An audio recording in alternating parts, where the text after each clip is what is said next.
quiser se juntar ao grupo, seja bem-vindo, tá? Nós temos um grupo de formação de pessoal, e quanto mais gente, melhor. Bom, então, eu não posso deixar de dar as boas-vindas e falar um pouquinho, rapidamente, de como que isso aconteceu, o segundo simpósio. Eu queria agradecer a duas pessoas em particular. A primeira delas é a secretária de Saúde, secretária adjunta de Saúde, a doutora Heloísa Guimarães, que se uniu à causa, né, e se juntou a gente, e também ao João Hércules, que começou esse contato com a gente. Além de ser pesquisador e fazer parte desse grupo, eu sou também membro da diretoria de uma ONG, que é a chamada ONG Iluminando a Vida, que é o Dr. Francinaldo que coordena. E, juntos, a gente vai tentar trabalhar para que esse evento seja só na verdade, estamos na segunda edição, mas que seja que se torne uma rotina agora, todo mês de março, marcar na agenda de vocês, 24, 25, estamos aqui para discutir os avanços e tudo a respeito de epilepsia, ok? Então, sejam bem-vindos, e numa dessas formas de agradecer, e também agradecer a equipe técnica que está por trás do evento, os alunos, o pessoal da CESPA, Rafael, Elisa, Dirceu, que eu gostaria de relatar o grande empenho que eles tiveram, além dos meus alunos lá de mestrado que estão fazendo o trabalho de recepção. Eu queria convidá-los para vestir a camisa do Purple Day. Doutora Heloísa, por favor, que vou dar a palavra para ela. Obrigada e tenha um bom encontro. Obrigada. Logo, logo vou trocar aqui minha camiseta. Muito prazer que eu visto o roxo. O roxo, se todos vocês ainda não sabem ou não lembram, o roxo é a cor de combate à violência. Por isso que nós estamos no Março Lilás. Nós temos também outros meses alusivos ao combate da violência à criança. Esse é o enfrentamento do câncer de colo de útero. Mas eu também vou pedir mais uma coisa para vocês. Ontem a gente fez uma coisa super legal, foi pedir para a turma que está um pouco mais atrás chegar aqui na frente, dar um acaloramento, um aconchego. Então, se vocês puderem vir, venham. Façam essa gentileza conosco, comigo em especial, aí a gente fica mais pertinho, é bem legal. A gente aproveita mais o dia. Tá? Então, assim, eu queria contar para vocês um pouco da história, da origem desse dia e das belas coincidências que vêm acontecendo. Parece que quando a sociedade encontra o poder público e vice-versa, o homem respira esperança novamente. Porque o dia a dia é cruel, o jogo é bruto, todo mundo sabe disso, né? Não dá mais para a gente achar que o mundo é poliana, ele é cor-de-rosa. Não, a vida tem seus momentos de extrema dureza. Mas quando a gente tem esses encontros, e eu queria hoje relatar um rapaz chamado Cícero, ele é de Redenção, do sul do Pará, ele é a voz da epilepsia lá, ele é um rapaz epilético, e ele me disse um tempo atrás: doutor, eu tenho muita vontade de fazer esse dia. E o Cícero hoje não está aqui porque ele também está numa missão com os epiléticos lá.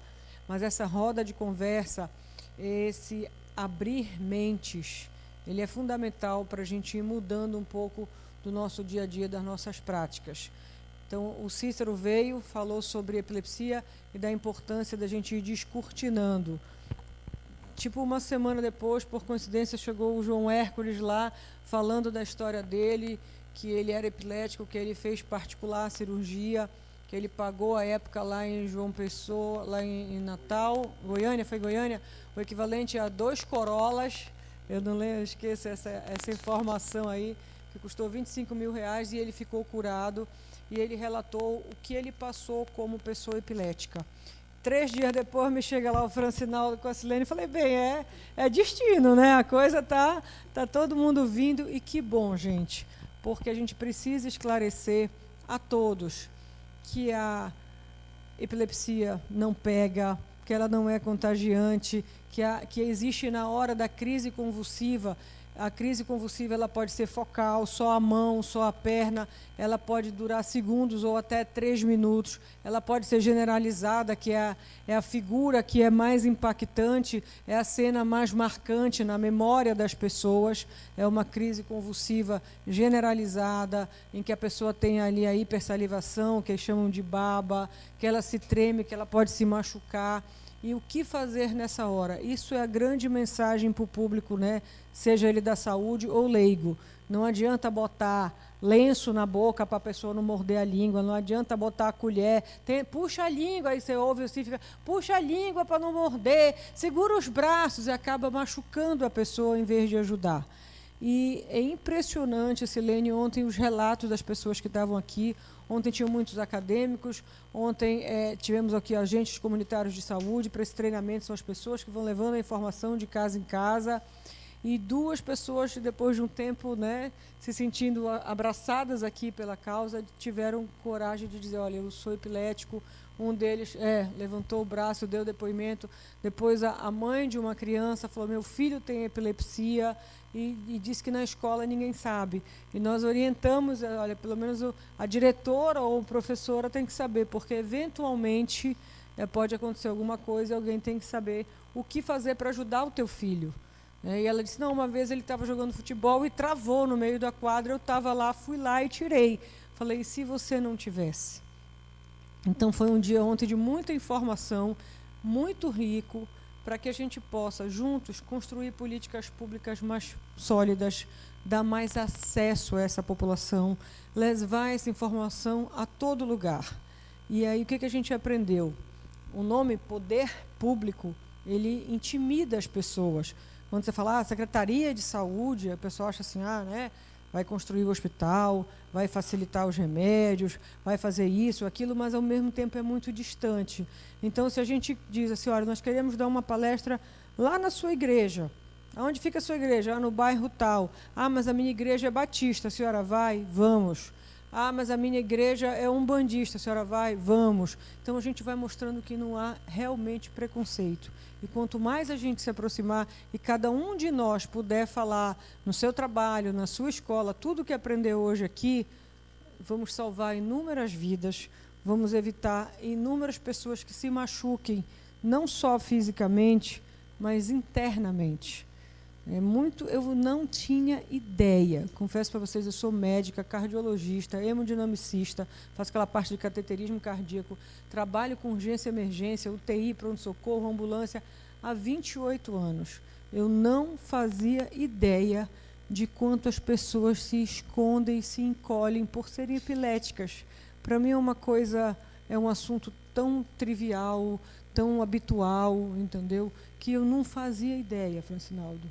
Os relatos importantíssimos das pessoas só conseguirem expor ontem aqui.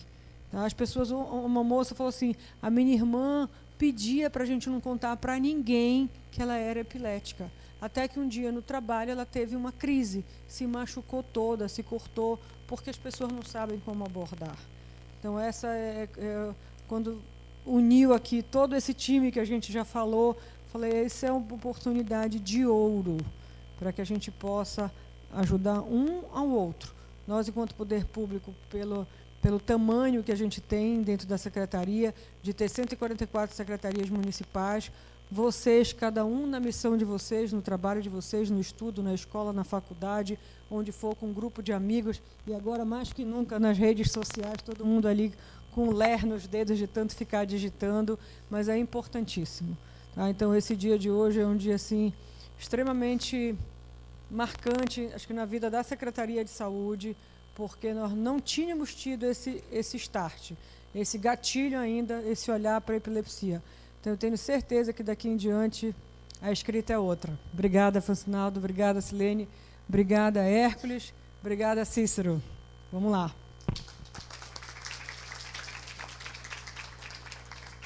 Francinaldo, você fala alguma coisa? Aí depois a gente vai começar a mesa, tá? Oi, bom dia a todos. Sejam todos bem-vindos a mais um simpósio Norte Brasileiro de Epilepsia, né? Em comemoração ao Purple Day, que é o dia 26 de março.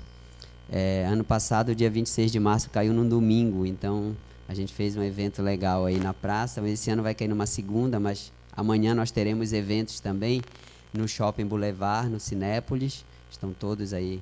Quem ainda não pegou o ingresso para ir, a gente tem, a partir das 10 da manhã, é gratuito, tá? E também nós teremos um evento aqui no Centur, né? A partir das 8 da manhã, né, Silene? Tá? Meu nome é Francinaldo, eu sou neurocirurgião, eu faço a parte de neurocirurgia funcional e epilepsia. E eu estou muito feliz hoje de poder estar compartilhando com vocês aqui o evento, estar compartilhando um pouco da minha experiência em algumas falas que eu terei. E eu quero deixar um recado para vocês o seguinte, a doutora Heloísa já resumiu bem a questão de como que a gente faz para poder resolver, né, uma situação que aflige tantas pessoas hoje, que é a questão da epilepsia. Dizer para vocês o seguinte, quando a gente caminha sozinho, a gente costuma caminhar mais rápido, mas quando a gente caminha junto, a gente costuma ir mais longe. E eu pergunto para vocês assim, não vale a pena ter os dois? Então, se a gente conseguir se unir às pessoas certas, a gente consegue ir mais rápido e também mais longe, né? Então, o resultado desse evento aqui hoje é que ele é o resultado da união de várias pessoas, né? Desde pessoas informais até autoridades, né? Como a doutora Heloísa está aqui hoje, doutor Joel, que é o chefe da neurocirurgia lá do Hospital Filiola, doutora Carmen Jorge, que veio lá de São Paulo para estar aqui, o Hércules, a Silene, toda a equipe envolvida, o Wagner também, e vários outros que a gente não consegue citar o nome, né? E um apoio muito grande da família nossa, né? A minha esposa está lá no fundo ali, ela está quietinha lá, mas ela ajuda bastante aí, vestiu a camisa de fato, e é o grande alicerce aí para que essas coisas todas aconteçam. Então, dizer isso para você, gente, quanto mais a gente se unir, quanto mais a gente trabalhar em prol da causa, né, mais rápido e mais longe a gente vai. Então, a gente não precisa ou ir só mais rápido, nem ir só mais longe. A gente pode ter os dois. E a gente está aqui hoje para mostrar que isso pode ser feito. Muito obrigado e vamos dar início.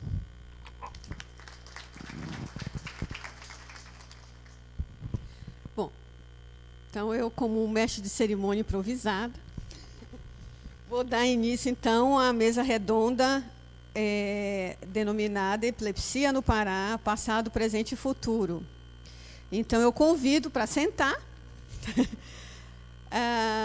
a doutora Heloísa, que é secretária adjunta de Gestão de Políticas de Saúde da CESPA, o doutor Francinaldo Gomes, que nessa mesa representa a ONG Iluminando a Vida, que é a ONG que a gente tem para auxiliar tanto famílias como pacientes portadores de epilepsia. João Hércules, por favor, representando a Associação de Pessoas com Epilepsia da Paraíba. E para completar a mesa, eu convido o doutor Marcos Wagner, que é neurocirurgião do Hospital de Trauma de Campina Grande e colaborador da Associação de Pessoas com Epilepsia da Paraíba. Certo? Vocês querem que desligue, é melhor, né? Senão vocês vão ficar com... Vocês não querem sentar por ali? Eu acho melhor, não? Vocês vão projetar alguma coisa? Não, tá. Então é melhor desligar aqui. Bom, então eu vou mediar essa mesa, mas a minha mediação é a mais informal possível. Eu queria que cada um falasse um pouquinho dentro dessa temática, sobre não somente o papel que cada um representa, mas como é que vocês veem a situação da epilepsia e quais os próximos passos, como que era, eu acho que o Francinaldo pode falar, como que estamos e como queremos, né? Então, por favor.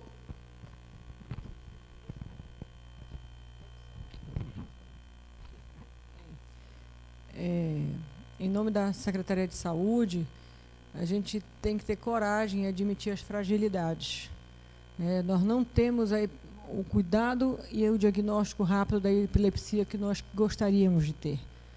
Então, nós temos que hoje utilizar todo esse dia aqui para sair com uma missão institucional, que é diminuir a jornada desse paciente em busca da sua cura, ou em busca do seu controle. Fazer com que aquela mãe que teve o filho recém-nascido, que convulsiona ainda do hospital, esse hospital, se ele for um hospital terciário, que nem a Santa Casa, que tem neurologista, que tem pediatria, que tem UTI neo, que tem ressonância, que tem tomografia, ele vai sair dali diagnosticado e medicado. Mas se essa criança nasce no Marajó, se essa criança nasce lá no município de Banac, como que vai ser encaminhada? Quem vai dar o diagnóstico? Tem município que ainda não tem médico aqui no Pará. É raro, mas tem. Então, cada vez mais a gente vai precisar fazer com que o público leigo, com que o público da saúde, que não precisa se resumir a médico. Nós temos que entender tantas coisas que o SUS nos ensina. Primeira coisa, não adianta ter um belíssimo neurocirurgião se nós não temos uma equipe de suporte. Equipe de suporte de anestesista, equipe de suporte de circulante de sala, equipe de suporte do fonoaudiólogo que vai fazer esse pós-operatório na UTI. Então, quando a gente aprende a valorizar alguns conceitos de que nós não somos o poder sozinho, todos dependemos de outros profissionais da saúde, isso é um conceito espetacular. Segundo conceito interessantíssimo para aprender é que todos nós dependemos do SUS. Aí Francinaldo vai dizer, eu não. Eu tenho Unimed, eu sou médico da Unimed. Tens Unimed? Tem, Francinaldo? Tá, médico da Unimed, a Heloísa também. Então, eu não dependo do SUS. Engano seu. Vai que um dia, Francinaldo está lá no seu carro com a sua família, indo lá para Salinas, já botou calção de banho por baixo, já está imaginando aquela praia, aquele peixe frito, né, e tal. Aí, lá pelo meio, um familiar dele está dando carona, um amigo lá no carro, entra numa crise súbita de asma. E ele está passando ali por no início de Santarém Novo. O que ele vai fazer? Ele volta para Castanhal, ele segue para Salinas, ele dá os primeiros socorros, porque ele é médico no carro. E aí? Mas ele tem Unimed. Só que ele está lá em 200 e tantos quilômetros aqui de Belém.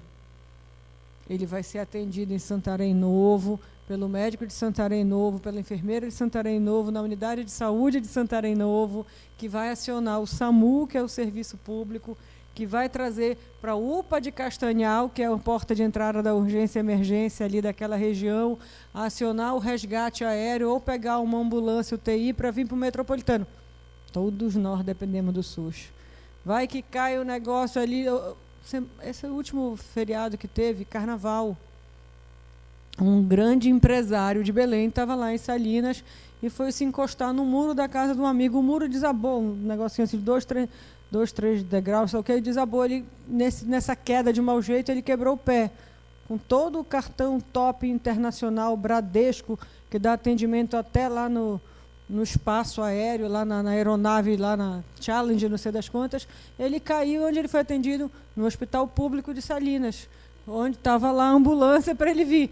Só que estabilizou, ele veio de carro particular. Mas, assim, esse é um conceito interessantíssimo, entendeu? Que onde a gente estiver, a gente depende do SUS. Mas, olha, eu estou hoje passeando aqui no Rio de Janeiro. Acabou a violência no Brasil, Rio de Janeiro está lá, não está mais sitiado, né? Nem pelo lado do que chamam os bandidos, nem pelo lado lá do Exército. Estou eu passeando, passo mal. Quem vai me atender? O SAMU. Então, a gente precisa entender alguns conceitos interessantíssimos para o ser humano. E nós, enquanto, voltando aqui ao poder público, precisamos diminuir essa jornada. Precisamos ouvir as pessoas, as dificuldades dela e como mudar o nosso comportamento, tanto profissional quanto de gestão. aí sim a gente vai voltar a ter esperança, né, de que é possível melhorar, sim, o dia a dia das pessoas. Então, é com muito prazer que a gente vem aqui admitir as fragilidades do sistema, aprender com vocês e sair daqui com alguns compromissos importantíssimos. Entre eles, fazer com que a ONG seja a porta de entrada dessas pessoas, para que hajam associações, para que a gente possa fazer isso que a gente faz uma vez por ano, o Purple Day, que ele possa ser uma vez ao mês. E assim a gente vai ganhando elementos nas mais diversas regiões. Fazer também com que a gente forme uma Câmara Técnica da Epilepsia. O que é a Câmara Técnica? A Câmara Técnica ela é registrada no SUS, ela é registrada dentro da Secretaria, é uma reunião que ocorre a cada 2 meses, voltada para o estudo e melhora do atendimento na epilepsia. Quem participa da Câmara Técnica? Participam médicos, participam professores de universidade, participa a sociedade civil. Quando a gente fala sociedade civil, é qualquer pessoa que represente uma associação.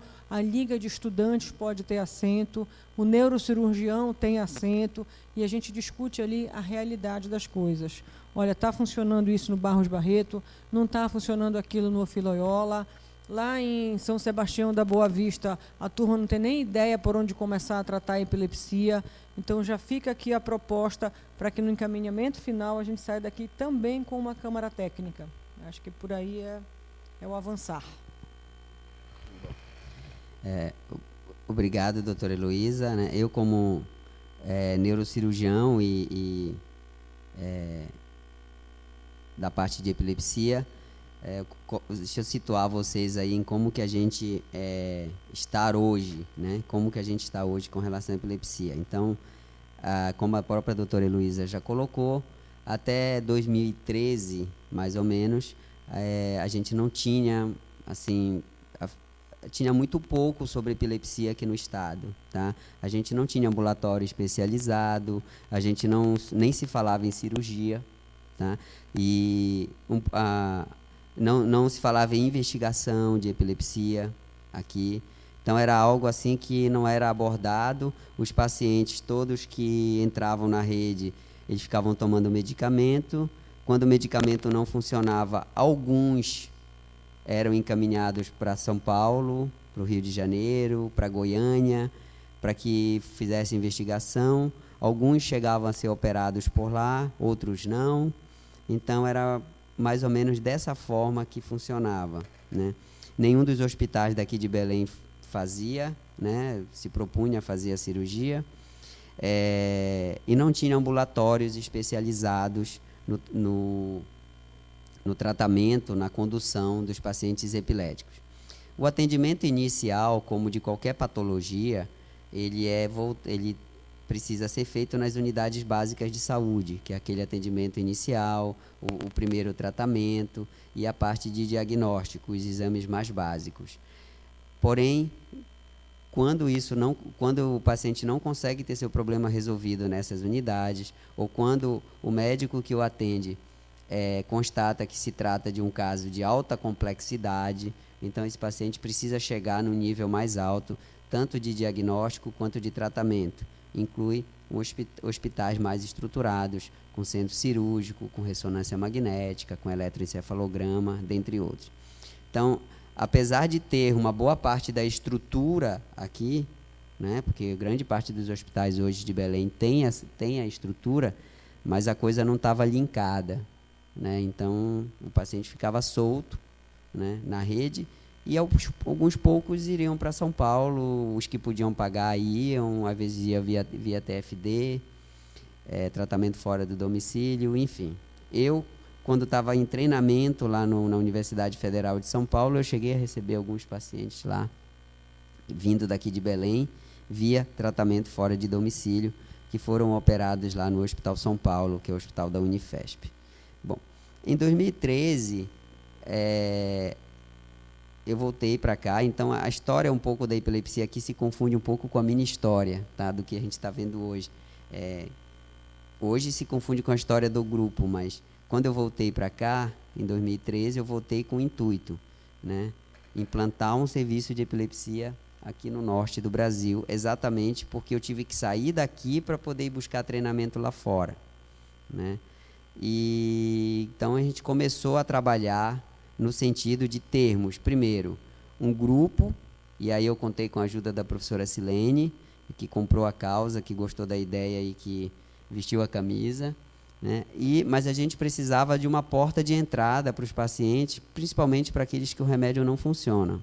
Então, com a ajuda e o apoio lá do Dr. Joel, lá no Hospital Filoiola, do Dr. Eric Pascoal, lá no Hospital Universitário João de Barros Barreto, a gente conseguiu criar 2 ambulatórios em 2 hospitais diferentes, que hoje são cadastrados no Ministério da Saúde, são reconhecidos como ambulatórios de epilepsia refratária, que é o caso de mais difícil tratamento.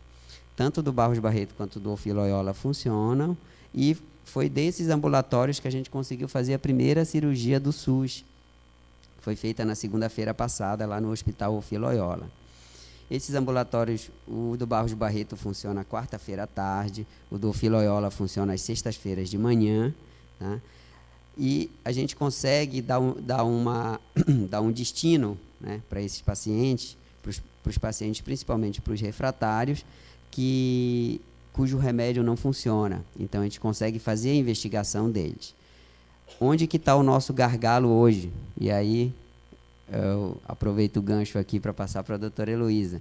Nós não temos ainda o vídeo eletroencefalograma, né, funcionando, né? Hoje nós temos 2 equipamentos aqui em Belém. Um deles já funciona na UFPA, mas com fins de pesquisa, não para diagnóstico, e o outro está sendo instalado no hospital privado, tá? Então, para o SUS, seria importante que a gente tivesse, porque aí hoje o paciente ainda precisa sair de Belém para ir fazer o exame fora e voltar para Belém para ser operado. Quer dizer, a gente ainda tem essa dificuldade ainda, que é o nosso gargalo hoje, né? Porque muitos pacientes demoram para ir, alguns se perdem, alguns, quando chegam lá no hospital, perdem, digamos assim, a vontade de operar, enfim. Mas a maioria volta para cá, e a gente já tem aí vários pacientes para operar no SUS aí ao longo do ano, né? No hospital público. Então, passado, a gente não tinha. Presente, a gente já tem 2 ambulatórios, já estamos conseguindo fazer a cirurgia, sendo que o exame de vídeo eletroencefalograma a gente ainda precisa que o paciente saia de Belém, vá ou para Goiânia, ou para Fortaleza, ou para Ribeirão Preto, ou para São Paulo, e volte para a gente operar. E o futuro, né? O futuro é que a gente primeiro tenha o vídeo, que aí a gente realmente se iguala aos demais centros, e que a gente possa oferecer investigação invasiva, que é para aqueles pacientes que são cerca de 10%, em que os exames não invasivos não conseguem diagnosticar exatamente o local da epilepsia. Então, isso é uma etapa em que realmente vai sacramentar um serviço de epilepsia maduro e completo.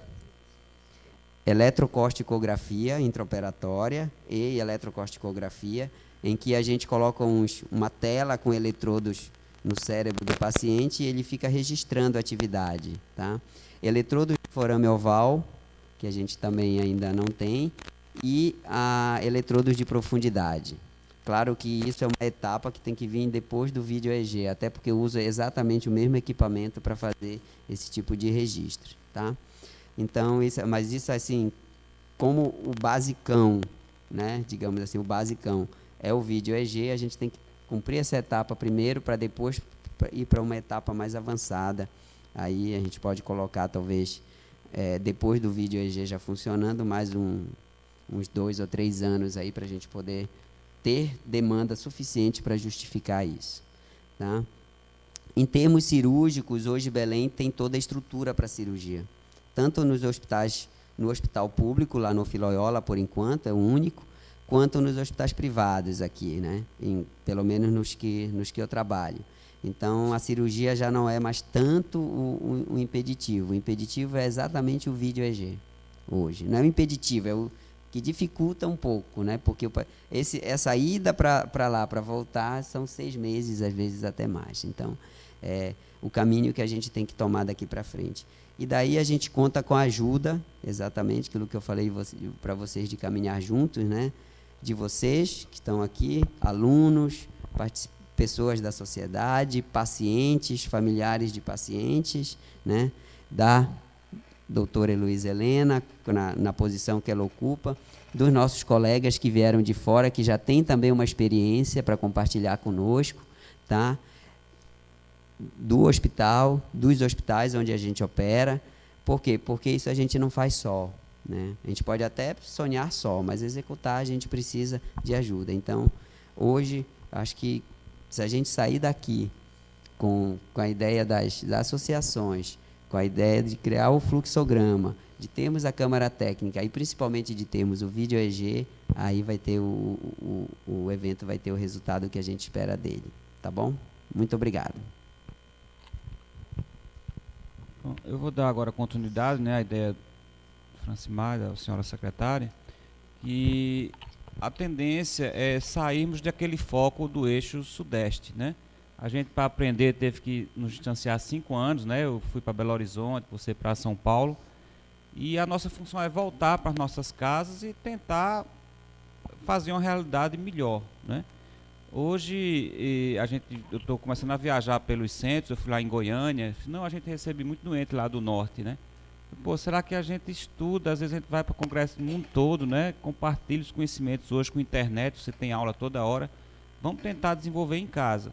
E a gente fica orgulhoso em ver que aqui no Pará, né, no extremo norte do nosso país, a gente vê uma secretária engajada com essa causa. Realmente eu acho que no Brasil é difícil você encontrar uma pessoa que está vestindo a camisa roxa no sentido de trazer esse atendimento. Porque o SUS e grande parte da medicina, da área da saúde, ela ajuda o amputado, ajuda o cardíaco, né, o doente cardíaco, mas o doente epiléptico, que não tem o que mostrar, a não ser quando ele tem a crise na sua frente, é difícil.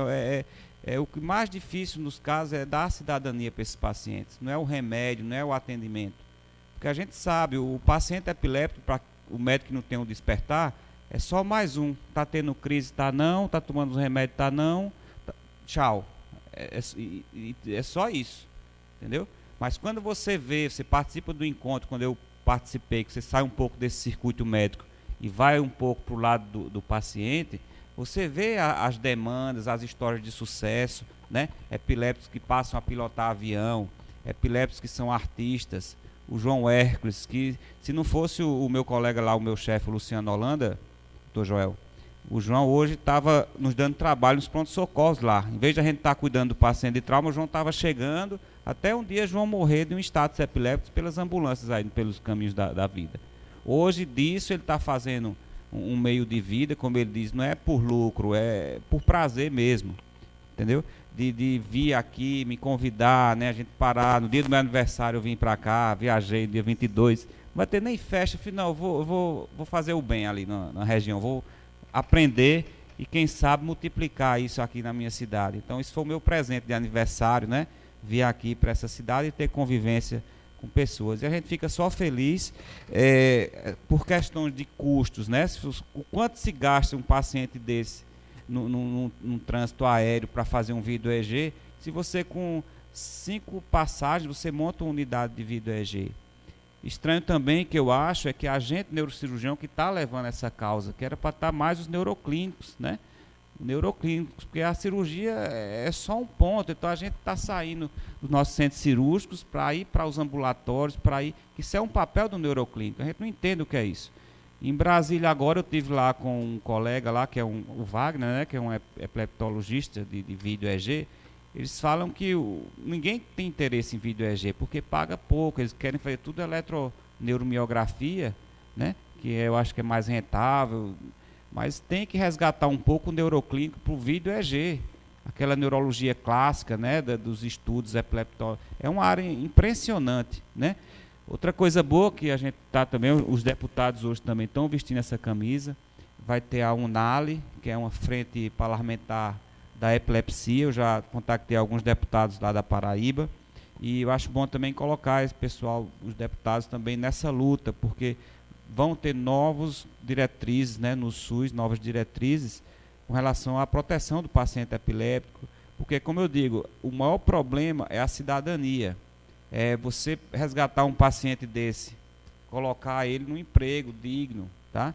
Colocar um paciente desse para difundir ideias, tá? E trazê-lo para o nosso lado e melhorar a qualidade de vida do povo como um todo, né? E evitar menos admissões possíveis nos prontos-socorros, deixar os prontos-socorros para os pacientes de trauma, que já é outra problemática também, pacientes de AVC, que é outro problema também. Então a gente já vai melhorando e ampliando a qualidade. Basicamente isso. Bom dia a todos. Meu nome é João Hércules, eu resido ali em Emas, na Paraíba, e fui acometido de epilepsia aos 5 anos de idade. Eu me considero, doutora Luísa, entre tantos, um epiléptico diferenciado, porque quando eu fui acometido de epilepsia, há praticamente 31 anos atrás, eu tinha um pai, eu tinha uma mãe que era educadora. Então, há 41 anos atrás, se eu não tivesse esse pai e essa mãe que era educador, eu acho que hoje eu não estava sentado nessa cadeira. Porque a pessoa, quando tem epilepsia, a tendência é viver, hoje eu já não posso falar mais isso, era viver dentro de 4 paredes. Era uma pessoa que não podia se socializar, que não podia ir a uma festa, a uma partida de futebol, e que não podia estudar devido a umas simples coisas que nos separou da sociedade. Interessante e impressionante. O que separa o epiléptico da sociedade? A baba e a saliva. Ou seja, a saliva, como você queira chamar, ou a baba. Nada separa o epiléptico da sociedade, ou separava, a não ser essa saliva. É tanto que o maior presente que minha mãe ganhou quando criou uma escola na cidade que ainda hoje nós residimos foi a exclusão e a expulsão de seu filho, Francinaldo, da escola, Silene. Minha mãe criou e fundou com muita dificuldade, há 41 anos, uma escola naquela cidade, e os pais exigiram que ela me colocasse fora de aula, senão seus filhos não iriam estudar, porque a saliva iria transmitir a doença para os demais. E ali minha mãe passou 6 meses com a professora em casa, me ensinando, e depois ela não aguentou mais tanto estigma, e ela resolveu, na época, Márcio, não sei se você já ouviu falar, ou meu amigo aqui, o nosso neurologista, doutor Joel do Pará, de doutor José Alberto e doutor Cláudio, que foram os primeiros na Paraíba que foram fazer especialização na Alemanha. Você deve conhecer. Naquele tempo, o melhor transporte, a limusine, era um caminhão. E saiu José Alberto num caminhão de João Pessoa para Paraíba, para chegar lá, reunir as pessoas e dizer que a epilepsia não era contagiosa, contagioso era o preconceito. Ali eu voltei a me socializar, trabalhar, estudar com as crianças e brincar. E a coisa foi crescendo, e eu senti a necessidade de namorar, de ter uma vida social, e sempre encontrei na frente as barreiras, os paradigmas. É tanto que no meu primeiro emprego, Francinaldo, eu consegui, Silene, ser um dos maiores vendedores de livro da Sociedade Brasileira de Livro, durante 6 meses.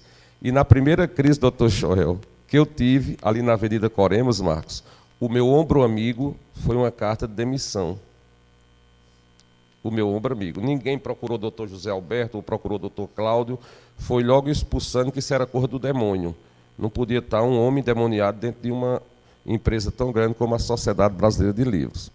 E dali as coisas foram crescendo, e eu puxei para mim uma responsabilidade que pai e mãe me deram. Eu digo, eu tenho que mostrar à sociedade. Eu entro já na questão da epilepsia no passado e no presente, no Pará e futuro, mas quero explicar para vocês o que é a vida de um epiléptico. E eu disse, meu pai, eu tenho que mostrar a essa sociedade que eu sou capaz, porque para vocês que estão do outro lado, há tempos atrás, 20, 25 anos, doutor Joel e doutora Heloísa, a gente era incapaz de ser um padre, um pastor, um prefeito, um vereador. E foi ali onde eu trouxe a responsabilidade, e lembro que minha primeira grande participação no município foi ser presidente da Igreja Católica do Grupo de Jovens. Em seguida, me elegia vereador. depois secretário de saúde. E aí aquele tabu foi sendo quebrado, porque eles viram que eu estava assumindo cargos importantes no município e dando o recado que merecia ser dado. Mas eu pergunto a vocês, quantas pessoas tiveram essa mesma chance de ter 2 pais que não trouxeram a doença para dentro de 4 paredes, mas levaram para dentro da sociedade? E ali, depois de ter conseguido provar à sociedade de que realmente era capaz, eu queria fazer tudo que uma pessoa normal faz. Eu queria encontrar o controle das crises. Para vocês terem noção, doutor Francinaldo, eu acho que nenhum epiléptico no Brasil chegou a ingerir o que João Hércules ingeriu em 30 anos que sofreu de epilepsia. Quando eu tive meu último ataque em 2004, doutora Heloísa, há 14 anos atrás, eu, doutor Joel, ingeria por dia 4 Tegretol 400 mg, 4 Depaquene 500, 4 Idantal 100, 4 Turbanil 10 e um Rivotril para dormir. E doutor Mark Smith, que eu acho que você também conhece, um grande neuroclínico lá de João Pessoa, eu chamei ele do meu pai da saúde, eu bati no birô dele e disse, doutor, dê uma forma de eu ficar bom, porque eu tenho uma vida pela frente maravilhosa, mas a epilepsia me impede. Aí foi onde ele me indicou para o doutor Luiz Fernando Martins, que vocês dois conhecem muito bem, lá de Goiânia. E quando eu cheguei lá todo animado, todo cheio de vida, que eu ia encontrar o controle das minhas crises, eu deparei com a situação que muitos portadores de epilepsia, dos 3,5 milhões que o Brasil tem, se depara ainda hoje. A cirurgia de epilepsia naquela época, que era tão pouco divulgado, doutor Joel, custava nada mais, nada menos do que R$25 mil. Em outras palavras, se eu vendesse os 48 meses de vereador, que eu era vereador na época, eu só arrecadava 19 mil. Foi quando eu botei uma mochila nas costas e andei pelo Brasil, arrecadei 27.200, fiz a cirurgia. Mas ali eu queria e eu tinha obrigação, como foi vocês que me deram a cirurgia, de dizer para o Brasil que a epilepsia tinha cura, mas tinha cura de graça. Aí foi ali onde eu vou entrar agora na história do passado no Pará. Foi ali onde eu disse, minha esposa, eu agora vou pegar este carro e vou invadir o Brasil. A primeira cidade que eu visitei do norte, o meu carro era um Toyota chamado Fiat Uno 96. Era um Fiat Uno 96 que eu saí lá de João Pessoa e vim bater numa cidade chamada Afuá. E foi ali onde eu passei um dos maiores constrangimentos da minha vida, não como pessoa, mas eu baixei a cabeça e chorei, porque eu vim numa casa, 2 filhos separados por causa da epilepsia. Eu cheguei na casa, hoje eu posso dizer que ele me permite, de Elzimar, que inclusive foi vereador, quase chega prefeito daquela cidade, e tamanha ignorância e falta de informação, aqui no Pará, no estado de vocês, seu Elzimar separava para Hoffmann um copo, um garfo, uma faca, uma colher, uma xícara, uma toalha e uma rede. Esses 7 itens eram intocáveis. Eu disse, mas por que isso, seu Elzimar? O senhor é um vereador, um homem tão instruído. Disse, não, Hércules, é porque a epilepsia é transmissível.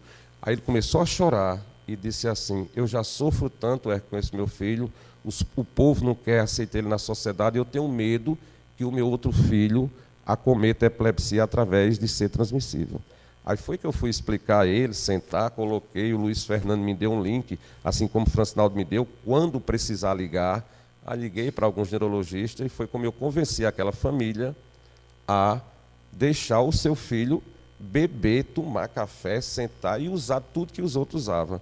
Isso para vocês pode ser uma coisa boba, mas ainda hoje nós vivemos e convivemos com essa separação da sociedade para o epiléptico por causa da baba.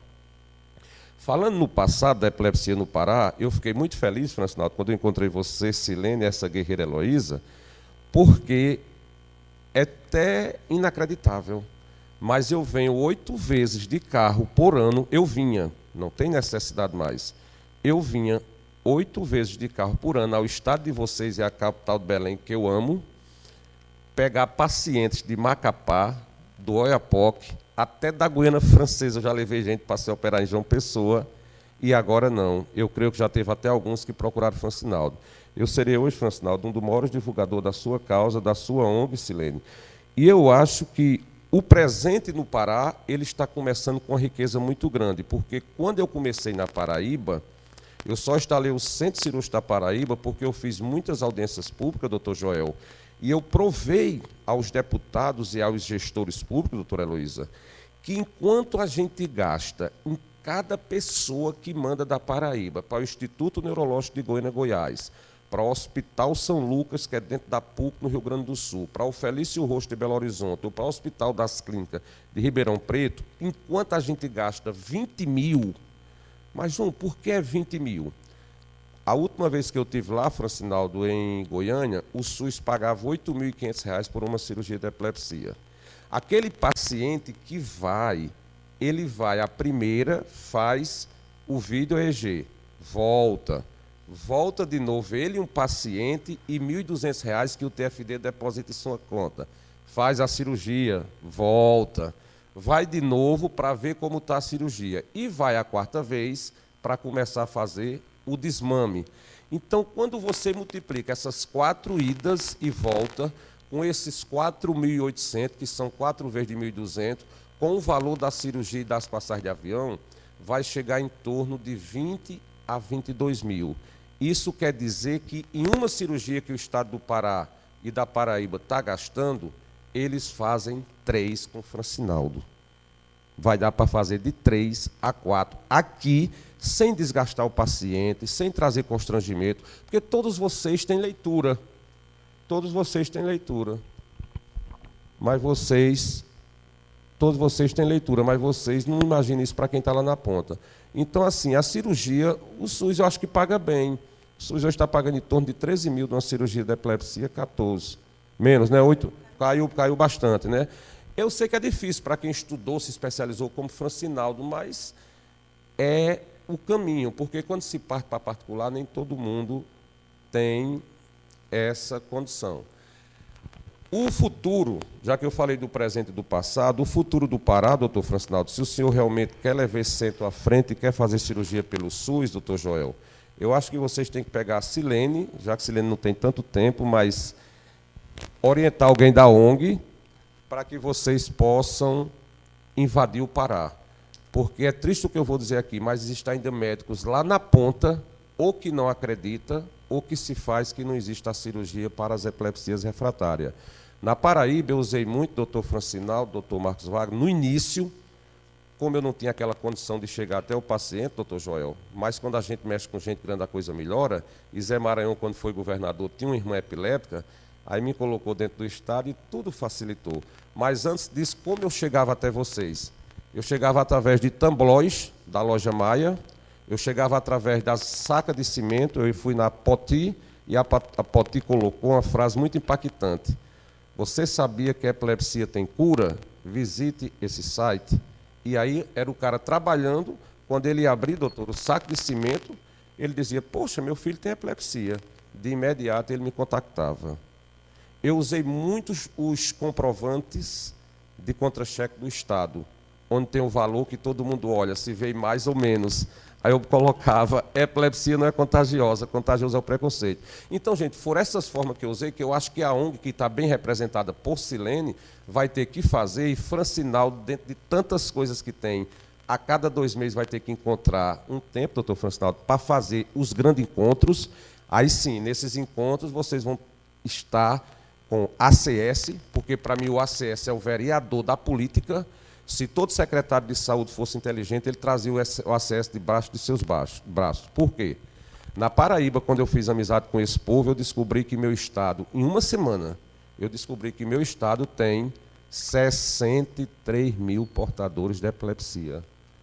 Então, essas reuniões que levam ACS, clínicos gerais, psicólogo e enfermeiro, se doutor Francinaldo fizer isso no ano 6 vezes, em 2 anos, doutor Francinaldo não precisa mais divulgar epilepsia, porque todo mundo é quem divulga, porque as pessoas amam ver um epiléptico bem. O que falta, gente, é a informação. Não existe pessoas ignorantes para a epilepsia, é a falta mesmo de informação. Porque a nossa subsecretária aqui já viu dentro da secretaria cartaz de tabagismo, de câncer, de AIDS, de hanseníase, de tuberculose, mas nunca viu um de epilepsia. Viu agora a primeira vez que a ONG está mobilizando esse grande evento. Então, era essa a minha participação. Dizer que sou muito feliz em saber que o Pará está abrindo esse centro, já está com o CIREP funcionando, né? Você já tem um ambulatório, não já? Já tem um ambulatório. E hoje, a Paraíba, em 10 anos que tem o Centro Cirúrgico em Santa Isabel, já operou 1.003 pessoas. E nós não chegamos nem próximo de 1% das pessoas que necessitam de cirurgia. Porque se nós temos 3,5 milhões de brasileiros com epilepsia e entre 20% a 30% são casos cirúrgicos, então nós temos 600 mil brasileiros precisando dessa cirurgia. Sou muito grato a você, Francinaldo, porque você não só vai fazer o Pará crescer, mas a doutora Heloísa e Silene e doutor Joel, em questão de epilepsia, como vocês vão evitar, muitas vezes eu vim aqui no estado de vocês de carro. Então, gente, era essa a minha participação. Sou muito grato ao Pará. O Pará me fez crescer em várias situações, porque eu não sei como a pessoa consegue morar numa cidade que não tem carro e não tem moto, e quando é socorrido de bicilância ou de ambulância, que é Afuá. Mas é uma cidade que eu amo, e mês de julho eu não consigo perder o Festival do Camarão. Muito obrigado a todos. Epilepsia não é contagiosa, contagioso é o preconceito. Beijo para quem for beijo e abraço para quem for abraço. Muito obrigado. Você só não divulgou, João, licença, o São João, né, da nossa... Daqui a pouco ele convida lá para São João, lá de Campina Grande. É só para lembrar que quando o governador Simão Jatene, em 2012, deu sinal verde para que a gente abraçasse a causa roxa também, né, para que a gente pudesse abraçar a questão do enfrentamento das violências e também aqui da epilepsia, nós tínhamos alguns anos, algumas poucas décadas atrás no Pará, até 2006, todos os grandes hospitais de referência, de alta complexidade, só eram aqui em Belém. Era a Santa Casa, o FIR Loyola e o Hospital de Clínicas. Então, todo mundo tinha que vir para a capital, não era só Afuá, não. Todos os outros 143 municípios tinham que vir para a capital para cuidar. Hoje nós temos neurocirurgia com o Dr. Joel, lá em Altamira, temos neurocirurgia em Redenção, no Hospital Regional de Redenção, neurocirurgia em Paragominas, centro bem avançado em Paragominas, temos neurocirurgia em Marabá, ainda não em breves, e deve ter mais algum ou dois que eu estou esquecendo. Santarém tem um belíssimo hospital em Santarém. Então, no final do ano de 2018, Tucuruí, serão 18 hospitais regionais. Tá? Isso aí vai ajudar muito a descentralizar.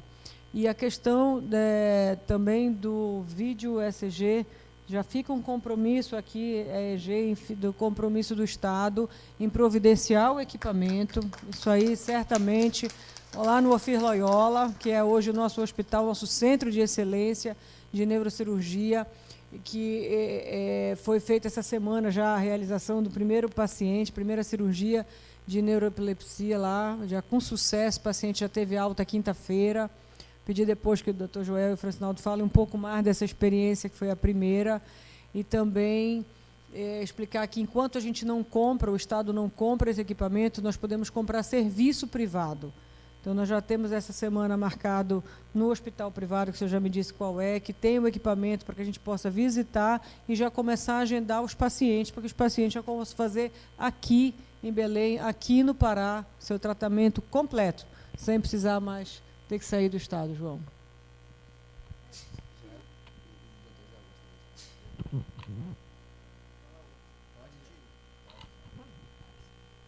Bom dia a todos, meu nome é Joel de Jesus, no momento coordenando a neurocirurgia do Ofir Loyola. E a história do Ofir Loyola com a epilepsia é longa, de muito tempo, já de dificuldades e, felizmente, agora já vencendo essas dificuldades. Tivemos a equipe de neurologia, saiu a neurologia e ficou só a neurocirurgia. Voltou agora a neurologia para lá. Então, o nosso interesse é de longa data. O Luiz Fernando, quando trouxe para o Brasil a cirurgia da epilepsia, nós trouxemos aqui em Belém. Esteve conosco no Hospital Ofir Loyola. José Alberto Gonçalves foi um grande amigo nosso, o grande José Alberto Gonçalves, para nós uma pessoa muito querida. E o interesse sempre se manteve. Quando o Francinaldo estava acabando lá, eu entrei em contato com ele e Pedi o currículo dele, levei a 2 secretários de saúde. Temos interesse de instalar isso no estado do Pará. Temos interesse de colocar isso no FIR Loyola. E, felizmente, isso se concretizou a partir de 2013. E essa luta continua. Felizmente, ela está sendo vencida. Muito provavelmente, já temos um vídeo EEG já em aquisição e o neuronavegador também.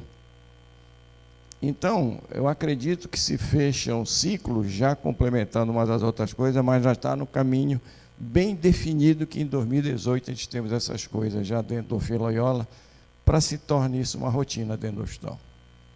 Era isso que eu queria falar.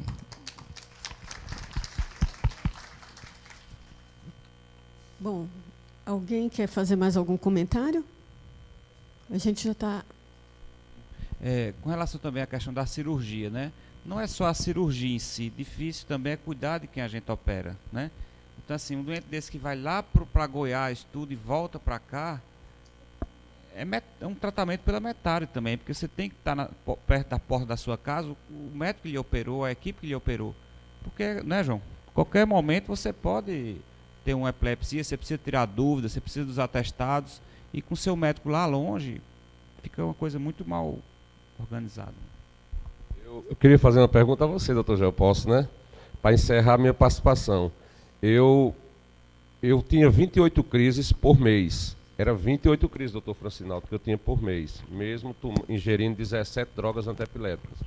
E quando o seu colega lá, de longas datas, Luiz Fernando, me operou, eu tive a dádiva de passar uma semana sem crise. Passei um mês, cheguei a 2 anos. Aí veio o pior da minha vida. Você não passava uma semana sem ter crise. E agora Luiz Fernando lhe obrigando a fazer o desmame. Que ele tinha certeza que ia dar certa coisa. E ali, doutor Francinaldo, é um dos momentos que você vai encontrar muita resistência. Porque, doutora Silene, você passar um mês sem ter crise, eu não conseguia passar uma semana. E agora ter que tirar o remédio foi a situação mais difícil da minha vida. Não, nem as 7 horas de cirurgia me preocupou tanto.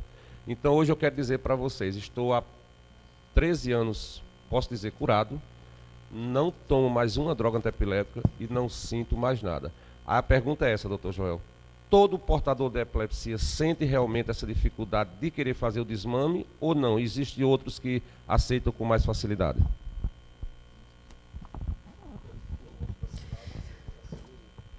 A pessoa mais indicada do nosso grupo para responder é o doutor Francinaldo. A minha experiência é pré-cirurgia. Os poucos pacientes que eu acompanhei, que vinham de fora, que iam por FIR Loyola, de qualquer maneira caíam para lá, sempre essa dificuldade existiu. Alguns ficavam extremamente satisfeitos de já ter que diminuir o número de medicamento. Eu vi a sua dosagem, 1.600 mg de carbamazepina, 2.000 de ácido valproic, 400 de fenitonina, 10 de urbanil, mais... Então, era uma dosagem, quer dizer, quando você diminui ou tira isso, o paciente ele fica até inseguro, vou tirar, não vou tirar, ele sente. Mas o Francinaldo é que é o responsável para responder também. Tudo bem. Pode, por favor, Carlos. Não, só tem neurocirurgião, eu sou neuroclínica, né? E assim, eu acompanho já há muitos anos pacientes no pré-operatório e pós-operatório. A impressão que eu tenho nesse negócio de remédio é um pouco diferente da sua. Os pacientes são loucos para tirar o remédio. E às vezes até um problema, porque assim, cirurgia de epilepsia não é sinônimo de tirar remédio. Tá? Assim, tem paciente, como o seu caso, que ficou sem remédio, mas tem muitos pacientes que controlam com a cirurgia e com o remédio. Você não consegue tirar a medicação. Eu tenho alguns pacientes que tiram por conta própria. Então, você tem, assim... Eu não sei, eu acho que meus pacientes são meio... né? Mas, e muitas vezes o paciente opera e fala assim, quando, assim, saiu da cirurgia, mal tirou o curativo, já quer fazer um plano para tirar a medicação. A nossa conduta lá no HC em São Paulo é assim, pelo menos 1 ano sem mexer na medicação. E depois a gente começa a reduzir. O ideal, na verdade, é que você faça um preparo antes e deixe um paciente com menos medicação antes da cirurgia até. Né? Por exemplo, carbamazepina com fenitoína que você tomava, um atrapalha o efeito do outro. Valproato aumenta o risco de sangramento na cirurgia. Então a gente costuma assim, dar um ajuste na medicação antes, para ficar mais fácil o acompanhamento depois. Né? Mas assim, tem paciente que não quer tirar. Eu sou um pouco medrosa para tirar remédio. E assim, mas eu tenho pacientes bem assim ousados, né? Nesse sentido que às vezes, né, eles querem tirar tudo de uma vez. Bom, em virtude do horário que a gente tem, eu vou responder essa pergunta na próxima palestra. E aí A gente convida as pessoas aqui presentes para irem fazer um lanche lá fora, coffee break, tá? E daqui a pouquinho, só para diminuir o atraso, uns 15 minutinhos, por favor, retomem todos para a gente continuar na programação. Vai ter a doutora Clévia, da Santa Casa, e também, na próxima... o doutor Francinaldo responde a pergunta que foi lançada aqui na plateia, tá bom? Obrigada.